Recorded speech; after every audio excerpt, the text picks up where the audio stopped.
Day 309 Maccabean Revolt, 2 Maccabees 12, Wisdom 13-14, Proverbs 25 verses 11-14. Let's begin. 2 Maccabees 12. After these pacts were made, Lysias proceeded on to the king, but the Jews undertook the work of agriculture. However, those who had withdrawn, Timothy, and Apollonius, the son of Gennaeus, along with Hieronymus, and Demophon, and in addition to these, Nicanor, the governor of Cyprus, would not permit them to live in peace and quiet. Truly, those of Joppa were also perpetrators of very shameful acts. They asked the Jews, who lived among them, to go up into small boats, which they had prepared, with their wives and sons, as if no underlying hostility was between them. And so, according to the common decree of the city, they acquiesced to them, having no suspicions and because there was peace. When they had proceeded out into deep water, they drowned no less than 200 of them.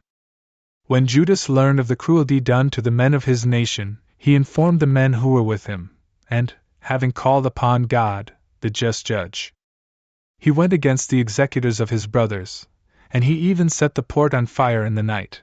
He burned the boats, but those who took refuge from the fire, he destroyed with the sword.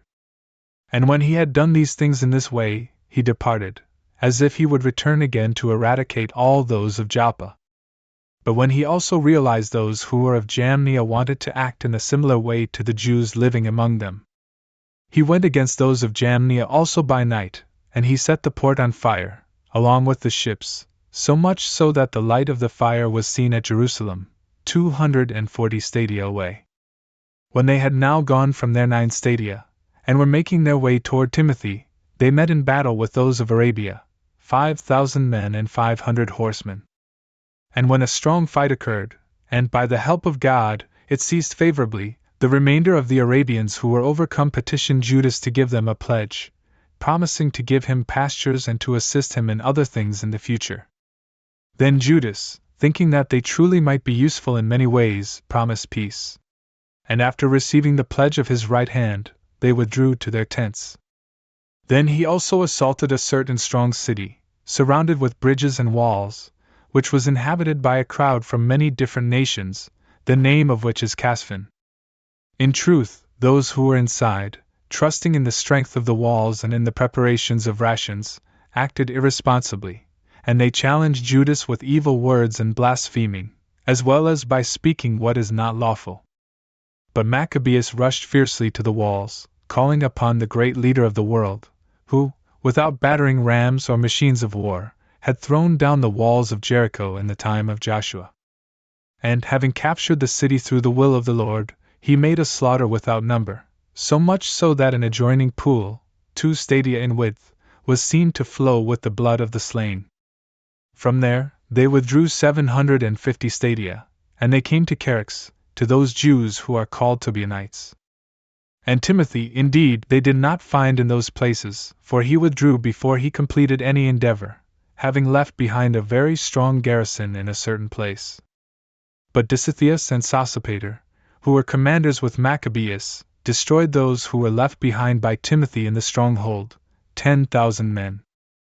And Maccabeus, having positioned 6,000 men around him and having divided them into cohorts, went forth against Timothy, who had with him 120,000 foot soldiers, and 2,500 horsemen. But when Timothy learned of the arrival of Judas, he sent ahead the women, and the children, and the remainder of the preparations, into a fortress, which is called Carnion. For it was impregnable and difficult to access because of the narrowness of the places.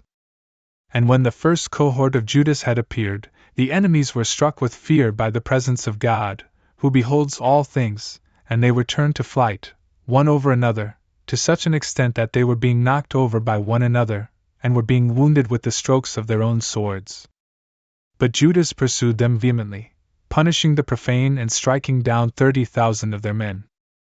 In truth, Timothy himself fell to the group under Disitheus and Sosipater.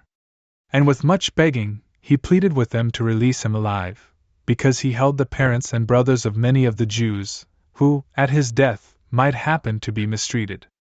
And when he had given his faith that he would restore them according to the agreement, they released him unharmed, for the sake of their brother's well-being. Then Judas departed to Carnion, where he slew 25,000.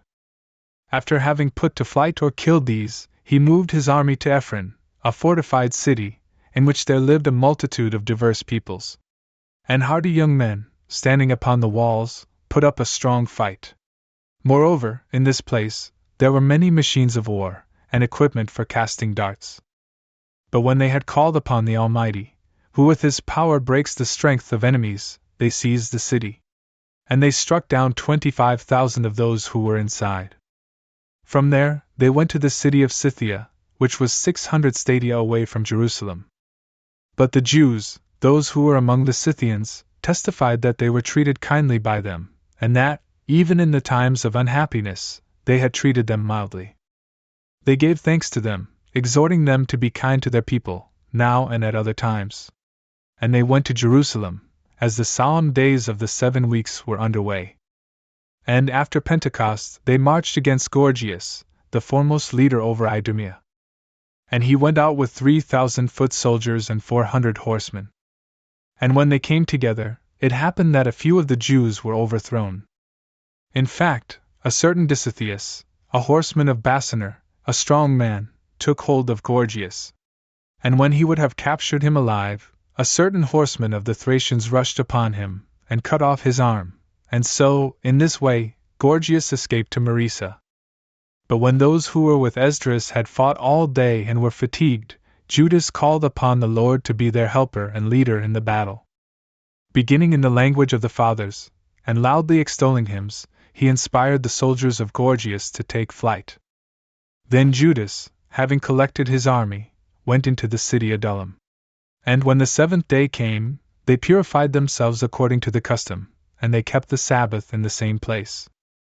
And the following day, Judas came with his own, in order to take away the bodies of the fallen, and to place them in the sepulchres of their fathers with their ancestors.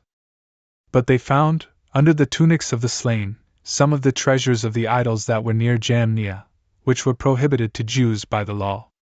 Therefore, it became manifest that it was for this reason that they had been overthrown. And so they all blessed the just judgment of the Lord, who had made hidden things manifest. So then, turning themselves to prayers, they petitioned him that the offense which had been done would be delivered into oblivion. And truly, the very strong Judas exhorted the people to keep themselves without sin, since they had seen with their own eyes what had happened because of the sins of those who were struck down. And calling an assembly, he sent 12,000 drachmas of silver to Jerusalem, to be offered for a sacrifice for the sins of the dead, thinking well and religiously about the resurrection. For if he had not hoped that those who had fallen would be resurrected, it would have seemed superfluous and vain to pray for the dead. And because he considered that those who had fallen asleep with piety had great grace stored up for them. Therefore, it is a holy and beneficial thought to pray on behalf of those who have passed away, so that they may be released from sins. Wisdom 13:14. But all men are vain, who are not under the knowledge of God, and who, from these good things that are seen, were not able to understand He who is, nor, by paying attention to the works, did they acknowledge He who was the artisan. Instead, they had considered either the fire, or the air, or the atmosphere, or the circle of stars, or the great sea, or the sun and moon, to be the gods that rule the world. If they, being delighted by such sights, suppose them to be gods, let them know how great the Lord of them is in splendor. For He who created all things is the author of beauty. Or if they wondered at their power and their effects, let them understand by these things, that He who created them is mightier than they are. For, by the greatness of the creation and its beauty, the Creator of these will be able to be seen discernibly. Yet up to this point, the complaint about this is lesser. For perhaps they made a mistake in this, while desiring and seeking to find God. And indeed, having some familiarity with Him through His works, they search, and they are persuaded, because the things that they are seeing are good. But then again, neither can their debt be ignored.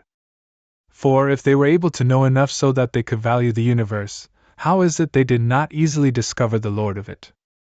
Yet they are unhappy, and their hope is among the dead, for they have called gods the works of the hands of men, gold and silver, the inventions of skill, and the likeness of animals, or a useless stone, the work of an ancient hand.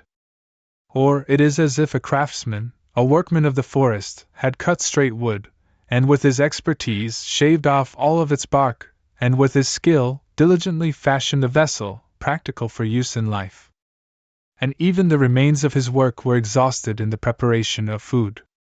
And from the remainder of this, which has become useful for nothing, a curved piece of wood and full of knots, he diligently carves it in his spare time, and through the knowledge of his art, forms it, and makes it in the image of a man. Or something comparable to an animal, thoroughly rubbing it with red ochre, to make it red with the color of the pigment, and to cover every imperfection which is in it. And it is as if he made a fitting resting place for it, even setting it in a wall and fastening it with iron. Providing for it, lest it should fall, knowing that it is unable to help itself, for it is an image, and it is in need of help. And then, making an offering, he inquires about his wealth, and about his sons, and about marriage. And he is not ashamed to talk to that which has no soul. And for health, indeed, something unhealthy is being prayed to, and for life, he petitions what is dead, and for help, he calls upon something helpless. And for a good journey, he entreats that which is unable to walk, and for acquiring, and for working, and for success in all things, he entreats that which is useless in all things. Again, another, thinking to sail, and beginning to make his voyage through the raging waves, calls upon a piece of wood more fragile than the wood that carries him. For this is what desire has contrived to be acquired, and the craftsman has formed its understanding. But your providence, O Father, governs, because you have provided for both a way in the sea and a very reliable path among the waves, revealing that you are able to save out of all things, even if someone were to go to sea without skill. But so that the works of your wisdom might not be empty, therefore, men trust their souls even to a little piece of wood, and crossing over the sea by raft, they are set free. But from the beginning, when the proud giants were perishing, the hope of the world, fleeing by boat, gave back to future ages a seed of birth, which was governed by your hand.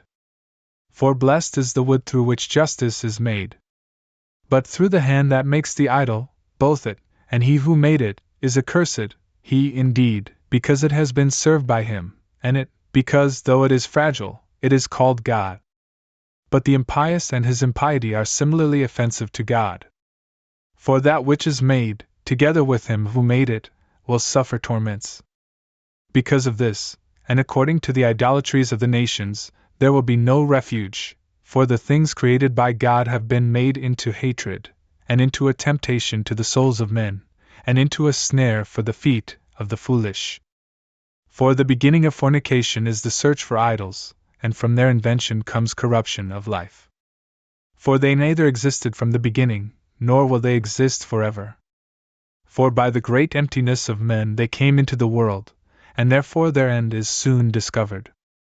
For a father, embittered with the suffering of grief, made an image of his son, who had been suddenly taken away from him, and then, he who had died as a man, now begins to be worshipped as if a god, and so rites and sacrifices are established among his servants.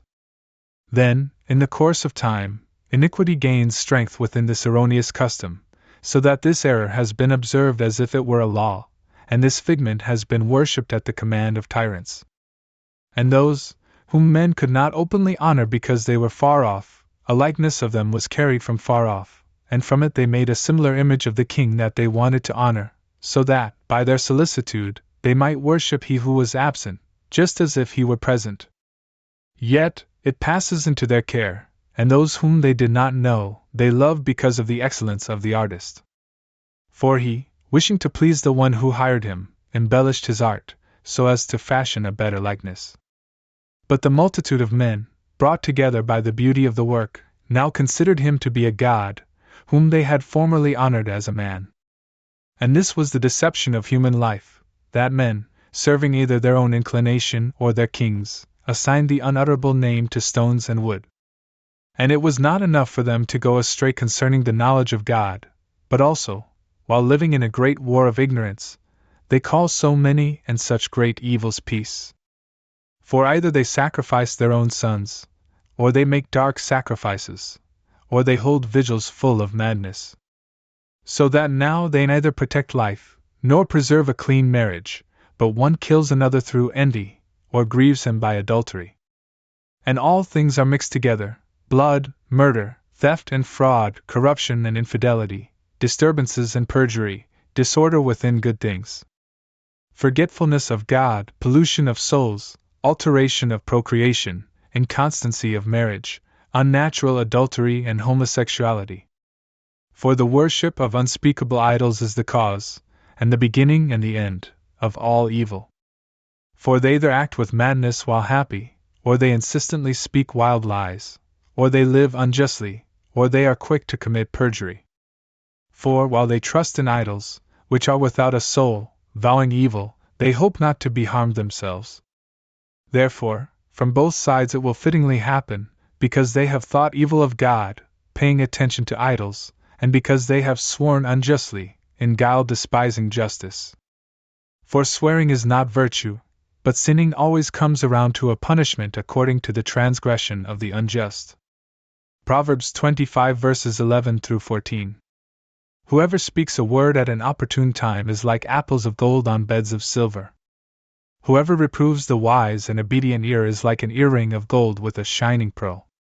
Just like the cold of snow in a time of harvest, so also is a faithful messenger to him who sent him.